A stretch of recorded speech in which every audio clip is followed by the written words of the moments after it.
Pour commencer cette session, on a le plaisir d'avoir notre ami le professeur Mouna Sessi qui nous vient tout droit de Tunis et qui va communiquer sur les actualités des indices érythrocytaires. Professeur Mouna Sessi est représentante de la STBC. À vous la parole, cher professeur. Alors, très honorée d'être parmi vous aujourd'hui. Une très belle transition puisque j'arrive un peu après l'IA. Je vais pas parler de l'IA, mais vous allez voir que voilà, c'est un outil et c'est un outil, comme je l'ai bien entendu tout à l'heure, qui va nous permettre de faire un diagnostic en temps utile. Parce que là, on parle de temps utile. Il faut redessiner des circuits de, comment dire, de diagnostic de patients. Finalement, ce sont avoir des outils qui nous aident à raccourcir le délai de diagnostic et de prise en charge, c'est ça qu'on cherche. Et aujourd'hui, notre routine, il y a des indices, il y a des outils qui vont nous permettre d'atteindre ces objectifs-là. D'abord, je voudrais vous dire que j'ai aucun conflit d'intérêt. Hein. Je vais parler de Sysmex puisque j'utilise des automates Sysmex. Ça marche pas. Hein.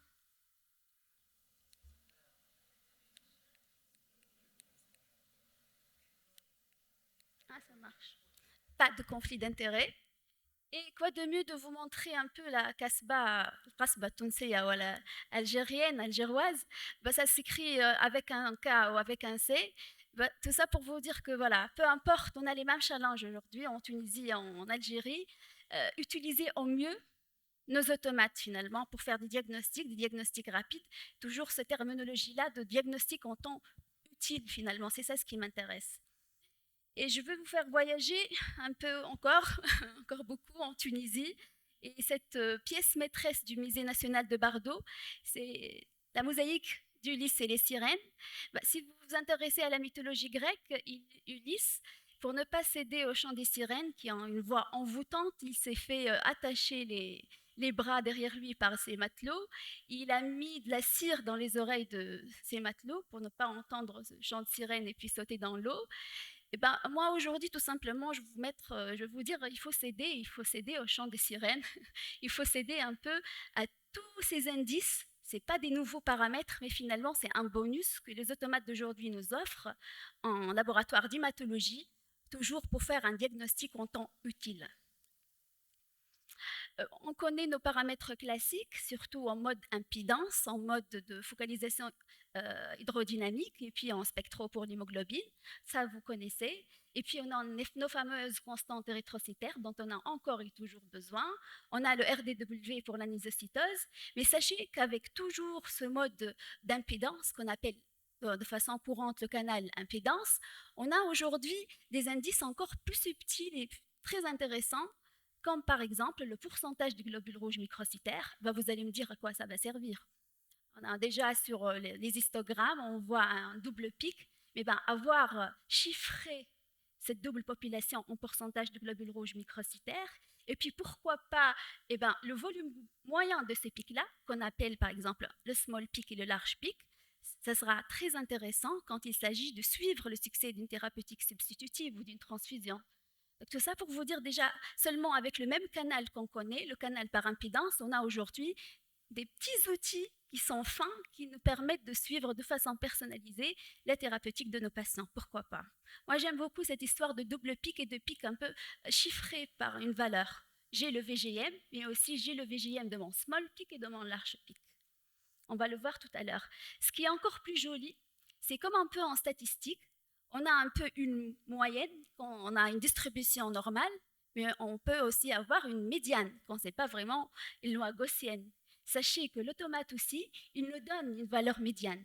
Donc, ce qu'on appelle sur les automates Sysmex, par exemple, de le MFV. Le RMFV, ça équivaut un peu de façon grossière, un peu la médiane. C'est la valeur qui revient le plus du VGM, du volume globulaire, et ça peut aussi être très très intéressant dans certains cas. À part ces paramètres classiques sur le canal d'impédance, aujourd'hui nos automates nous offrent une mesure par cytométrie de flux qui est couplée à une diffraction, une diffusion de laser, d'une lumière, et ça nous offre une panoplie de paramètres là. Et c'est de ces paramètres là que je vais essayer de vous parler aujourd'hui. à travers des cas cliniques que mes résidents ont soigneusement choisis pour vous. J'ai sauté, c'était vraiment ça. Je vais articuler toute la présentation sur 6 cas qu'on a essayé de choisir de façon très pédagogique. Mais avant tout ça, il faut que je vous rappelle un peu ce canal RET et qu'est-ce qu'il nous offre comme paramètres. On a des fluorochromes, on a une fluorescence et on a besoin d'une taille aussi. Donc, ce scattergramme que vous connaissez normalement. Il y a en abscisse cette information sur la fluorescence, sur la quantité d'acide nucléique. Plus la cellule elle est immature, elle va être fluorescente. Puisqu'elle est fluorescente, elle va être décalée vers la droite. Et puis, en axe d'ordonnée, on a une diffusion frontale vers l'avant de la lumière et ça va donner une idée sur aussi bien la taille, mais aussi sur la chromie, sur la quantité en hémoglobine. Tout ça pour vous dire que comment lire ce scatter-là. Le cluster bleu, c'est le globule rouge. Elles sont hautes, elles sont plus hautes que les plaquettes qui sont en bas. Et puis, puisqu'il n'y a pas de noyau, il n'y a pas d'acide nucléique, donc elles sont plutôt aplaties, disons, vers l'axe des ordonnées. Elles sont vers la gauche. Et puis, plus on va vers la droite, on a plus d'acide nucléique. Et c'est là qu'on va voir une dénivellation de réticulocytes. Donc, finalement, le rétique, il n'y a pas un rétique, il n'y a pas des rétiques, il y a des rétiques, des sous-populations des rétiques. Il y a des rétiques qui sont très immatures, c'est ceux que vous voyez vers l'extrême droite. Et puis au centre, il y a des rétiques semi-matures. Et puis il y a des rétiques matures qui avoisinent les globules rouges. Et cette fraction de rétiques immatures, c'est la somme des rétiques fluorescence intermédiaire et à haute fluorescence. Ça représente ce qu'on appelle la fraction de plaquettes immatures. Et c'est un indice en hématologie aujourd'hui qui est très très fin. Par exemple, quand il y a un patient qui est greffé, qui est transplanté et qu'on voudrait voir la capacité, la reprise de la capacité de la moelle, sachez que cet IRF, il commence à monter de façon beaucoup plus précoce que les granulocytes jeunes. Et donc, c'est un paramètre qui est aujourd'hui très très prisé par les hématologistes. Enfin, je vais vous parler de l'RPI. L'RPI, c'est l'indice de production de notre, comment dire, des rétiques. C'est un peu un indice qui nous résume un peu les performances de production de nos réticulocytes. Alors, pour vous faire simple,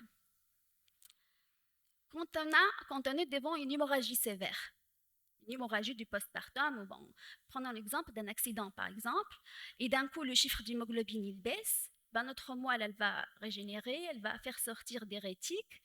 Ces rétiques, normalement, ils devraient séjourner 8 à 10 jours au niveau de la moelle, et puis peut-être un peu moins, mais bon, disons en moyenne 8 jours dans la moelle, puis 1 à 2 jours au niveau du sang périphérique, puisqu'on avait un besoin aigu. Donc la maturation qui normalement aurait dû se passer au niveau de la moelle, elle va se dévier, c'est un shift réticulocyte, elle va dévier au niveau du sang périphérique. Cela voudrait dire qu'un globule rouge, un rétique, il va séjourner beaucoup plus dans le sang périphérique. Donc, il va continuer sa maturation au niveau du sang périphérique. Et donc, du coup, en fait, le taux de rétique que le tomate nous fait sortir, ou qu'on lit au bleu de chrysil brillant, il est faussement rassurant. Il n'est pas vraiment très correct pour apprécier les performances de la moelle. Parce que finalement, si on a des rétiques élevées, ce sont des rétiques qui ne sont pas encore morts parce qu'ils sont sortis de façon prématurée, donc ils sont restés beaucoup plus longtemps dans le globule rouge. Aujourd'hui, la littérature, elle parle en cas d'anémie sévère d'aller corriger le chiffre de rétique par rapport à l'hématocrite. Parce que plus l'hématocrite elle est basse, plus le rétique il va séjourner beaucoup plus longtemps dans le sang périphérique. Donc cette nuance que je voulais vous introduire aujourd'hui. Aujourd'hui, nos automates ils permettent de délivrer ce qu'on appelle le RPI, et c'est un indice qui est beaucoup plus correct par rapport au rétique quand il s'agit d'une anémie qui est sévère. Bon, ça, c'est des généralités que j'ai essayé de présenter pour articuler mes cas cliniques. Alors, mon premier cas, c'est des cas de notre centre, c'est à peu près de la première partie de l'année 2024. C'est un nourrisson âgé de 10 mois, fatigué, surtout pendant la tétée, la maman dit qu'il n'arrive pas à terminer son biberon, qui est tout le temps fatigué. On lui fait une NFS. Bon, vous voyez très bien qu'on est devant quand même une bonne anémie. C'est une anémie qui est microcytaire, hypochrome. On voit aussi qu'il y a une anisocytose.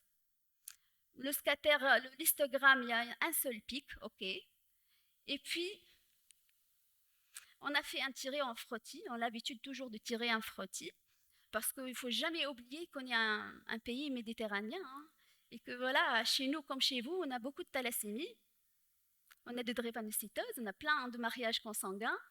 Donc on fait très très attention quand il s'agit de la période voilà, néonatale et pendant voilà, la petite enfance au diagnostic des pathologies héréditaires. Donc bref, les globules rouges hypochromés, elles sont visibles sur le sang périphérique. Donc devant ce cas, c'est une anémie hypochromie microcytaire avec anisocytose, c'est un cas très très classique, hein. Je vous apprends rien. Ben, nos hypothèses, c'est soit une carence faciale, c'est normal, pendant cet âge-là, c'est fréquent même. Ça peut être une thalassémie, pourquoi pas homozygote, puisque voilà, l'hémoglobine a 8 quand même. Ou est-ce peut-être les deux? Il y a une carence et sur laquelle il y a peut-être, ça ne nous empêche pas d'avoir une drépanocytose, pardon, j'ai dit drépanocytose, une thalassémie, pardon, hétérozygote. Donc là, j'attire votre attention à un paramètre aussi qui est cadeau, qui est délivré par l'automate quand on passe en mode rétique. Dans le laboratoire, de façon courante, avec les automates Sysmex, on parle de mode impédance, mode I, et mode O, ça veut dire optique. Quand on utilise la fluorescence, on parle de mode optique. Et donc, tous ces paramètres ils sont offerts par le mode optique. Donc, parmi les paramètres dont on dispose aujourd'hui aussi, il y a le RET-HE. Le RET-HE, c'est un paramètre aujourd'hui que toutes les sociétés parlent de ce RET-HE, puisqu'il a fait ses preuves depuis des années. Ce n'est pas vraiment un paramètre qui est nouveau. C'est le contenu, tout simplement, d'hémoglobine du réticulocyte. C'est l'équivalent de TCMH d'un globule rouge. C'est la teneur en hémoglobine du réticulocyte. Sur les automates Sysmex, on parle de RET-HE. Si vous travaillez par exemple avec des automates Siemens, on parle par exemple de CAHR. C'est toujours la même chose. Ce sont des paramètres qui ont été très très bien corrélés. Bref, je vous montre la première étude qui a été faite au Boston, qui a inclus la même tranche d'âge. C'est des nourrissons de 9 à 12 mois qui ne sont pas anémiques. Ils ont plus de 11 grammes de décilitres d'hémoglobine. Et bon, ils ont essayé de chercher par une analyse multivariée et puis par des courbes Baroque le seuil à partir duquel ce RET-HE il va prédire une carence martiale. En fait, finalement, j'espère que vous avez compris. Notre but, finalement, c'est de nous dispenser d'aller faire des tests de deuxième intention, des tests spécialisés. En l'occurrence, ici, par exemple, une ferritinémie ou une électrophorèse de l'hémoglobine. Le but, c'est de ne pas perdre un patient. Rappelez-vous de ce que j'ai dit au début. Je voudrais faire un diagnostic en temps utile, ne pas perdre des patients qui peut-être par la multiplicité des tests et des analyses vont être perdus, ne vont pas revenir en consultation parce qu'ils vont traîner, ils vont voir plein de spécialités. Finalement, mon but, c'est d'aller directement vers un diagnostic, même si les outils que j'ai ne sont pas des tests de confirmation, mais ce sont des tests qui vont me donner disons, ils vont dire vrai question diagnostique, ils vont me permettre rapidement de repêcher des patients et des diagnostics. C'est ça le but finalement. Et donc, en faisant cette analyse, ils ont défini un seuil de 27,5 picogrammes. Ça veut dire que finalement, si j'ai un RET-HE qui est inférieur à 27,5 picogrammes, je sais que c'est un nourrisson qui n'est pas anémique, puisqu'en l'occurrence ici, c'est des enfants qui ont plus que 11 grammes par décilitre d'hémoglobine, mais ce sont des nourrissons qui sont carencés en fer. Ce sont en plus des nourrissons qui vont être anémiques, qui vont exprimer de l'anémie au cours de leur deuxième année de vie. C'est ça l'information qu'on a avec cette étude. Déjà, on a un seuil. C'est un seuil que j'utilise dans mon laboratoire. Donc, rappelez-vous du cas de tout à l'heure. C'est un nourrisson qui avait un RET-HE, si je reviens en arrière. C'est un RET-HE qui était de 13,7. Pour moi, ça a une carence en fer. Cette étude thaïlandaise, elle s'est adressée à des adultes. Elle a pris des adultes qui ont un groupe sain, un groupe qui a une carence en fer, un groupe qui a une maladie inflammatoire, un groupe qui a une pathologie rénale chronique, un groupe qui a une thalassémie hétérozygote. Et puis, il a étudié les RET-HE. Qu'est-ce qu'elle nous apprend, cette étude? Déjà, elle nous montre, regardez, elle a identifié un seuil par des courbes Baroque toujours, le seuil de 30 picogrammes. Tout à l'heure, il était à 27,5 pour les nourrissons. Là, c'est de 30 picogrammes. Et le 30 picogrammes, je l'ai là représenté par le trait horizontal qui est bleu. Donc, le groupe carence en fer, c'est celui que j'ai entouré en orange. Vous voyez que le groupe en orange est au-dessous de 30. Donc, si j'ai une carence en fer chez un adulte, j'ai un RET-HE qui est inférieur à 30. Mais par contre, ce qui n'est pas très sympa ici, c'est que ça ne m'élimine pas finalement le deuxième diagnostic différentiel, c'est que les thalassémies hétérozygotes. Vous voyez à l'extrême droite, c'est des thalassémies, ils ont aussi un RET-HE qui est inférieur à 30. Par contre, ça me permet d'éliminer une anémie inflammatoire, une pathologie rénale chronique, au cours de laquelle on peut voir une anémie qui est hypochrome microcytaire. Donc finalement, ce RET-HE, il n'est pas influencé par l'inflammation, ce qui est bien, ça m'enlève ce fardeau de l'inflammation et des maladies inflammatoires chroniques. Mais par contre, ce RET-HE, il diminue en cas de carence en fer et aussi en cas de syndrome thalassémique. Je dirais aujourd'hui que le RET-HE, c'est un paramètre dont on dispose aujourd'hui. Je le qualifierais, pour faire simple, par RPR, rapide, pratique et rentable. Il permet de checker, de voir la disponibilité du fer au niveau de la moelle pour faire de l'érythropoïèse qui est correcte.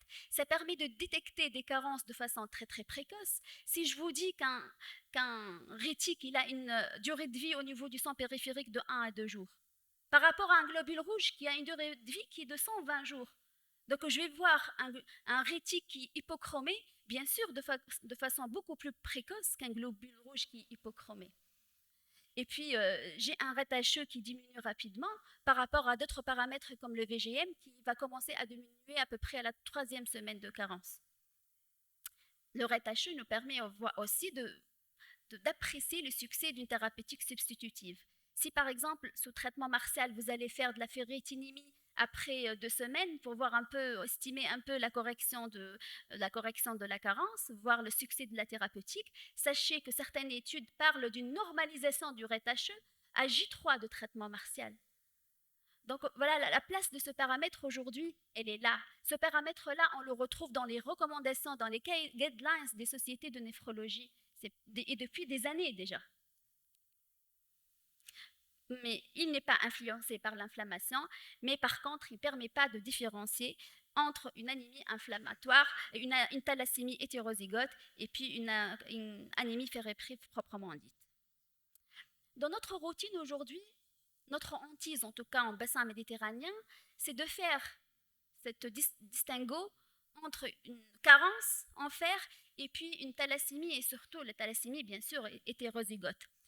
Parmi les outils qu'on utilise, et je pense que plusieurs d'entre vous ont utilisé des formules empiriques, dont la plus célèbre, c'est le Manzer. Et puis sachez qu'il y a plus d'une quarantaine de formules empiriques qui, à partir de l'hémogramme, vont nous permettre un peu de discriminer entre ces deux pathologies.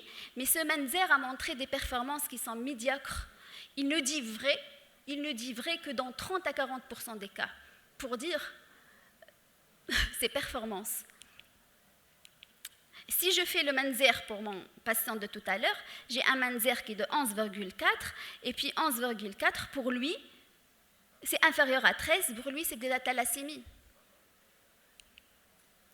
Et bien, cette étude de School de 2012, son but était en fait de nous proposer un algorithme. Je ne dirais pas que c'est de l'IA, mais c'est des algorithmes pour nous aider dans notre démarche diagnostique.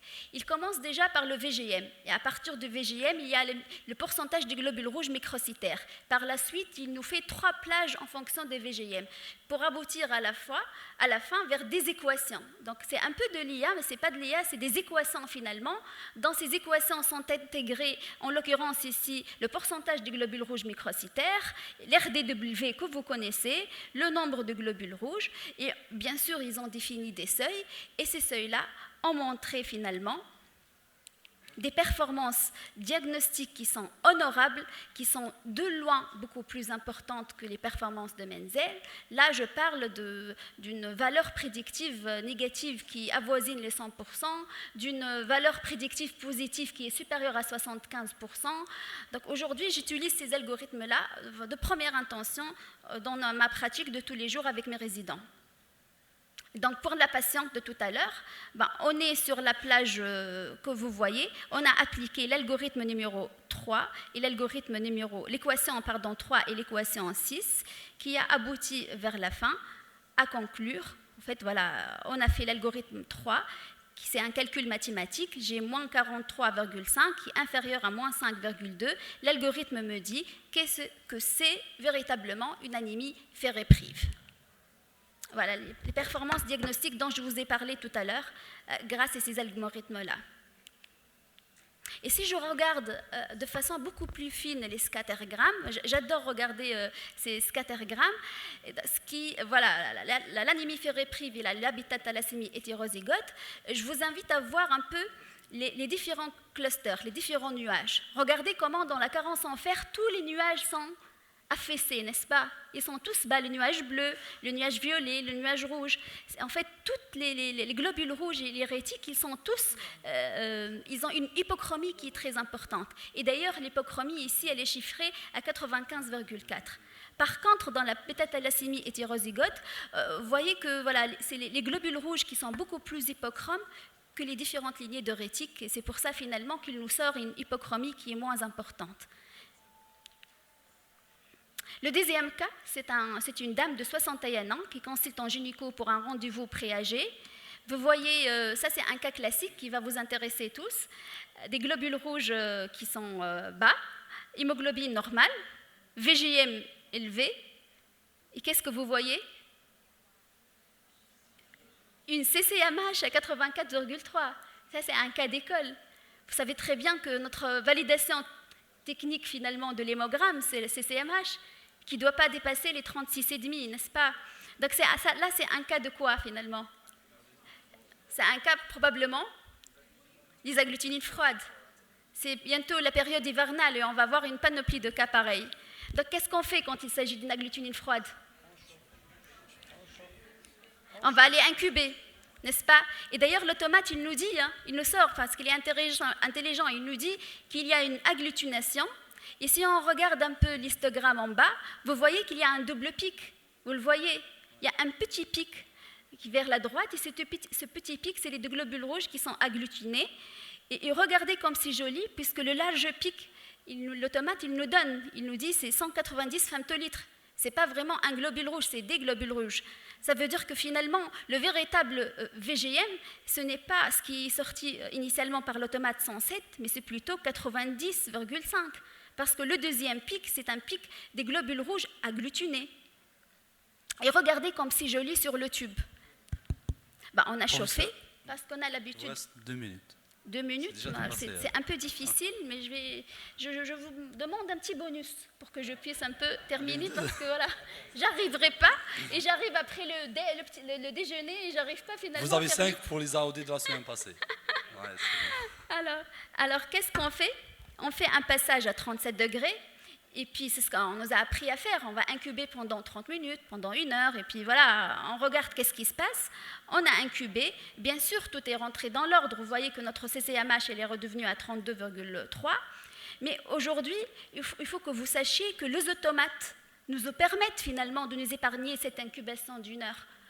On passe directement le tube toujours en mode optique, et on a une correction qui directement de ces constantes érythrocytaires.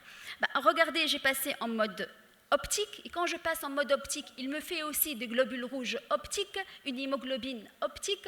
En fait, l'hémoglobine optique, c'est une mesure de l'hémoglobine dans un seul globule rouge qu'on multiplie par le cluster bleu qu'on a fenêtré sur le scatter de fluorescence, et on a comme ça une hémoglobine qui est totale. Mais la CCMH, malheureusement, elle est restée quand même élevée. Mais cependant, j'ai un nombre de globules rouges en optique et j'ai une hémoglobine en optique. Mais qu'est-ce qu'on fait? Sachez que cette étude pilote de Burda Haddad qui a été faite à Marseille, c'est une très très jolie étude que je vous invite à voir. En fait, de façon systématique devant un CCMH qui est supérieur à 36,5, on va aller regarder cet algorithme-là qui, lui, il nous demande de calculer des delta hémoglobine et delta globule rouge, c'est des différences entre le canal en impédance et puis le canal optique, et il nous dit ce qu'il faut faire. D'abord, il nous dit ce qu'il faut faire, il nous dit qu'est-ce qu'il faut rapporter comme paramètre, et il nous dit qu'est-ce qu'il faut calculer.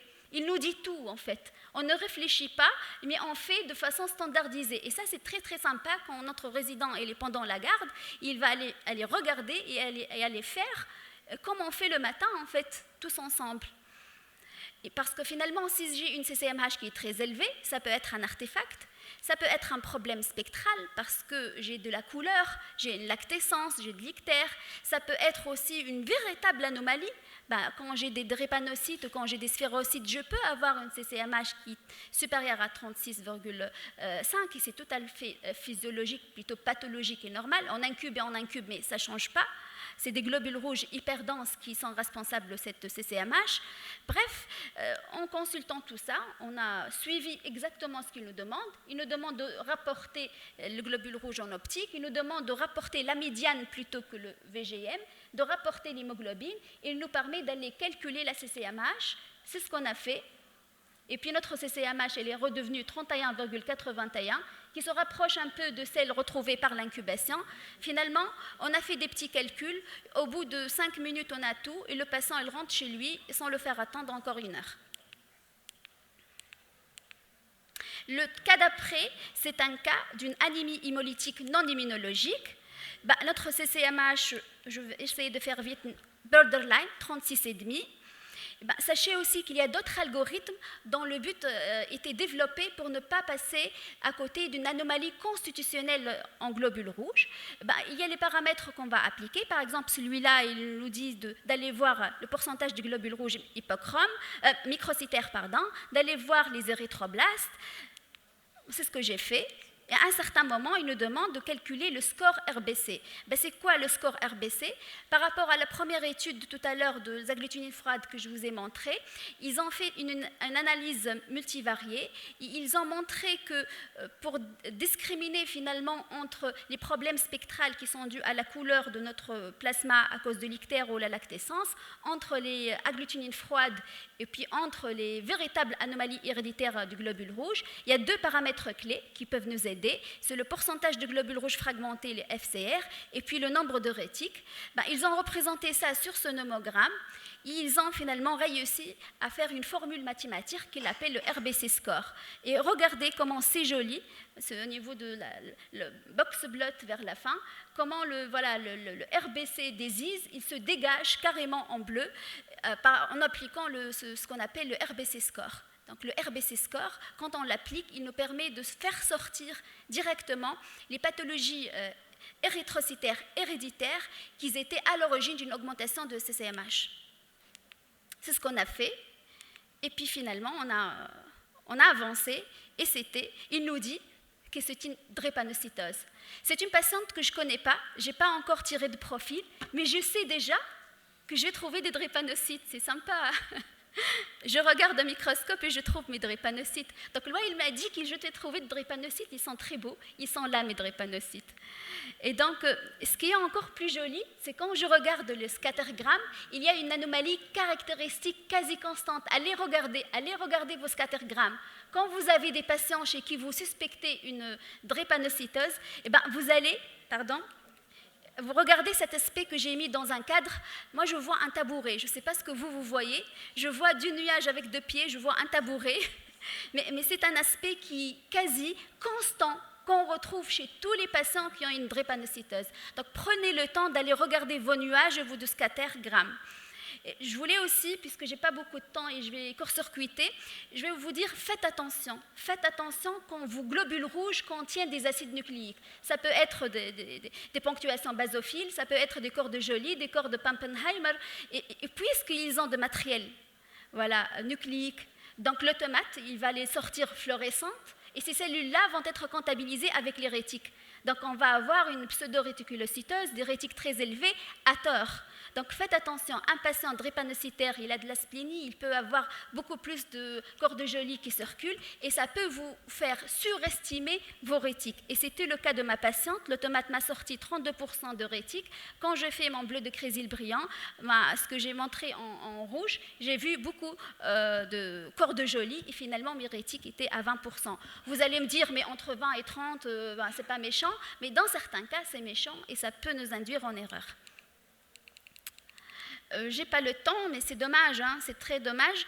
Juste pour vous dire que pour la sphérocytose héréditaire, ça a montré aussi ses performances. Regardez comme c'est joli l'aspect en champignon. C'est notre patient qui a une anomalie au niveau de la bande 3. Le test de résistance osmotique était positif dès le 2e tube, mais sachez que tout ça, je l'ai eu a posteriori. après un laps de temps. Mais au début, finalement, j'ai appliqué aussi des règles qui ont été, depuis un bon moment, qui ont été validées. Et d'ailleurs, cet article s'est publié depuis 2011. Et il a une valeur prédictive négative de 100%, une sensibilité de 100%, une spécificité de 99% pour la sphérocytose héréditaire. En appliquant juste ces rôles-là, dans lesquels il y a les rétiques et puis le ratio entre rétiques et IRF, c'est le pourcentage de rétiques immatures, je peux faire le diagnostic de la sphérocytose héréditaire. Et sachez que voilà, je retrouve tous mes patients qui ont la sphérocytose héréditaire répondant à cet algorithme-là et à ces règles-là.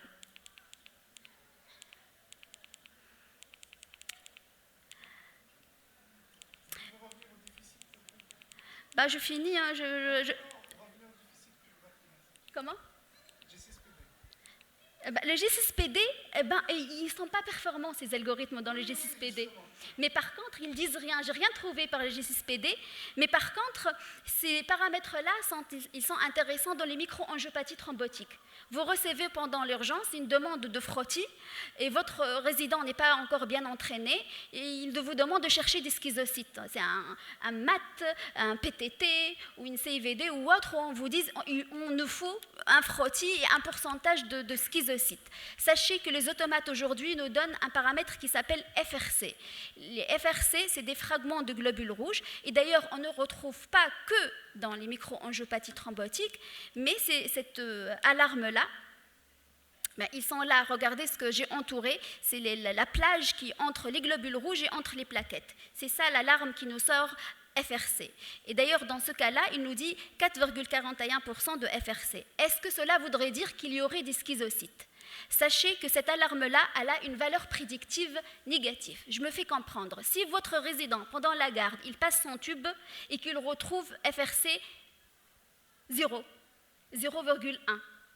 Donc, sachez que la valeur, on peut exclure la présence des schizocytes. Donc, ils ont comme les dédimères, en fait, en hémostase. Ils ont une valeur prédictive négative.